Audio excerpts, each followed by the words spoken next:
By rewarding certain things and punishing other things, the blockchain really kind of pushes your behavior in a particular direction. And in that way, it kind of is a normative apparatus. So it's been designed to kind of reach a particular goal. And this goal becomes the norm. Everything that you do in this system is kind of funneled towards that. So it makes everything kind of cohere towards that norm. When you think of reaching an environmental, goal, of course that can be a good thing, but you also have to keep in mind that these are lives that are bigger, that have multiple aspects, and sometimes these encoded norms may not make sense in the real world. The system is designed before the actual moment when you engage with the system, so it doesn't know the time you engage with it, what else might be going on, and what else you may want to do, or what might be good in that situation. If you build a platform, you can incentivize people to a particular kinds of behavior that you think is for the benefit of the system as a whole. For instance, you can do price differentiation where energy becomes cheaper or more expensive based on the supply, and that would be an incentive for me to maybe not use the energy at this moment in time. I could get a particular reward for a particular behavior. Could be anything, could be a monetary reward, could be a social reward. So there are many ways that you can incentivize people for a particular behavior.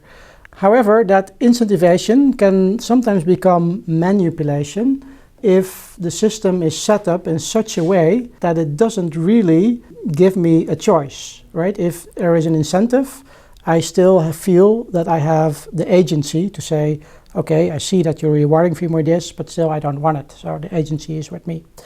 If I take away that agency, then it becomes a bit more manipulating.